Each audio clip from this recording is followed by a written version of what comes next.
entrepreneur, and I just wanted to highlight a new investment property that me and a partner bought here in Bountiful. You can see it there behind me. It's in the older part of Bountiful. It's super sweet location just because it's a really calm part of Bountiful. It's all the older houses. Right across the street there's that beautiful stone house, but great neighborhood, lots of good rentals in this area. And I just wanted to kind of walk you through the thinking on this one, why we decided to get it, besides the goal just to get one, and walk you through the inside.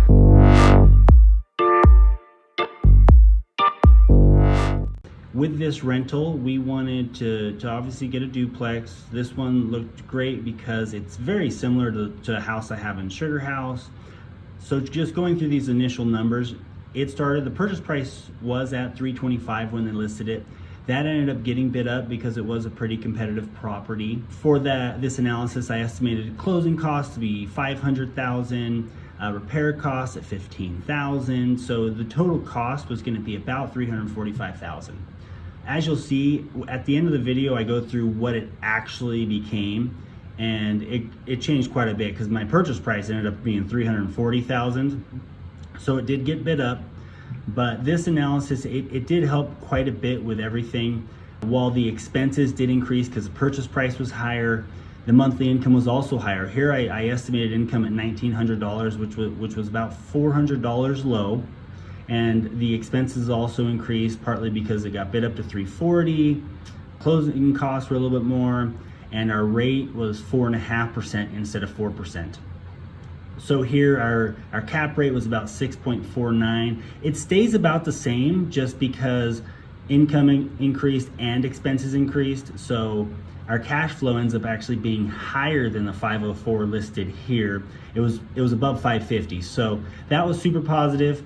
Check out the walkthrough now. And after you see the property, it's a great bungalow. People like it. It's in a great neighborhood, like I mentioned. But after the walkthrough, then you can see the post analysis of what the property is actually making now with monthly cash flow.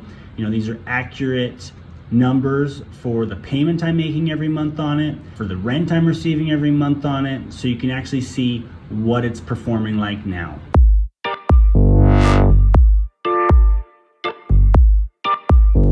I just want to highlight this sweet white picket fence. That's always been a dream of mine, to live in a house that has a white picket fence.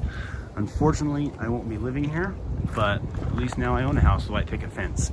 So you come in from the outside, there is the upstairs door, and then down here is the basement. So it is an up-down duplex. So we'll start by going in the upstairs. So we'll go through the whole thing here. I'm standing in the entryway. Beautiful wood floors, all original. This was built in 1926. Fireplace, wood burning, but cute windows right above it. Lots of windows looking out. These are older windows, so that's obviously a drawback. They are original. Then you come over here, it's got a dining room. A lot of these bungalows didn't really have dining rooms, but this one does, and I like that. And also more windows over here, so it really feels open with all these windows. And then from there, as you know, a lot of these bungalows, they always have a door into the bedroom that comes out of like the dining or living room. So that's where that goes. But first we'll go through the kitchen area. And this kitchen, super cute. As you know, all the windows are still original, but it's got lots of storage, butcher block countertops. Really cute though. And then going through the kitchen, we have pretty basic bathroom, nothing special there. And then we have one of the bedrooms. Then over here we have the other bedroom. Both these are probably, 13 feet by 13 feet. And then from there, we go through the kitchen and we go downstairs. So this goes into part of the basement, and this is a back door. You go to the back driveway area. Then you keep going down. And the previous owners had used for a queen bed. So they had that set up. I think the people who just rented this from us are just gonna use it for storage or a little workstation. He ties flies, so that's what he's gonna use it for. On the other side of that room, they just had a little desk. They left that here, and then you go into the laundry room. So laundry room, storage, which is great. And this is the wall that was put up at some point between the two units. So now we'll go into unit 2. There's their mailbox. Unit 2 is a basement. It's a 1-bedroom basement.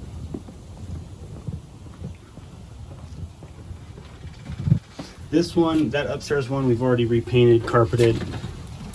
This one is still gonna have some work done. So this is the basement apartment. It's a 1-bedroom, 1-bath. This right here is the living room, and we will be having contractors come to fix some stuff, repaint it, add some new carpet. So in here we have a older fireplace. I think that's just wood. I need to check. Right off the living room is the laundry room where they're gonna put a washer and dryer, whoever ends up renting the basement. And then you pass through into the kitchen. So obviously very original, nothing special about this, but other than the neighborhood and the price. Over here we have the bedroom, windows. These are great windows for this age of home, a little bit bigger, so they'll let in a lot of natural light. Then you come over here and you got this super awesome tile that someone put in. Not sure what happened here because they got the blue tile, they got the linoleum in the kitchen, and then you have just beige tile in the bathroom. So kind of weird, but someone did that and we're just gonna leave it. And then you have a traditional bathroom.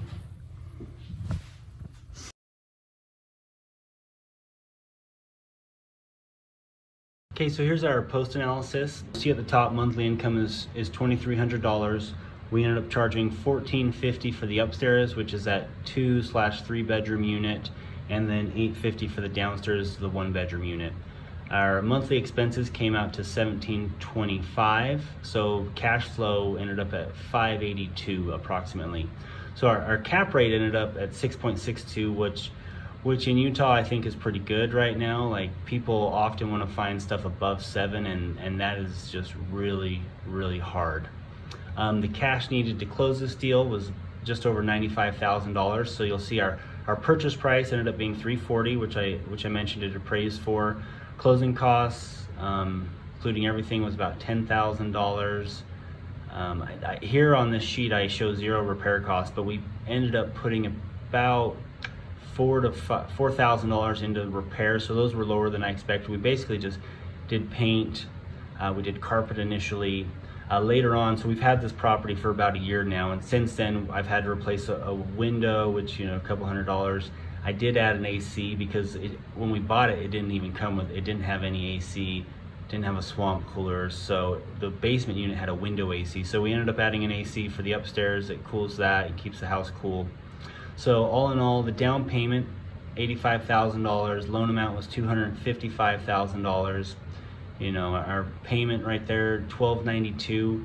The payment that I'm making to the mortgage company with the escrow account and everything is just over $1,500, and ended up getting 4.5% rate. So this is the post analysis. While our costs did increase with the purchase price, also just the way the Utah real estate market and rental market are going, our income increased also to $2,300 a month.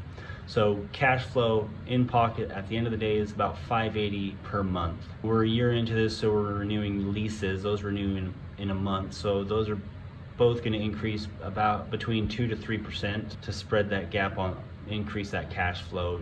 And that's low for the Utah rental market. I think we could push those higher, but there's no need to. Basically do like a small increase every year is my philosophy. Thanks for watching. If you have any questions about investments or real estate, I'm going to be doing this on a few other properties I have, remodel on them, and maybe one or two of the flips that I've done, just to kind of give you more of an idea of the different ways you can structure deals. But if you're looking for help or questions, give me a call. I'll talk to you later.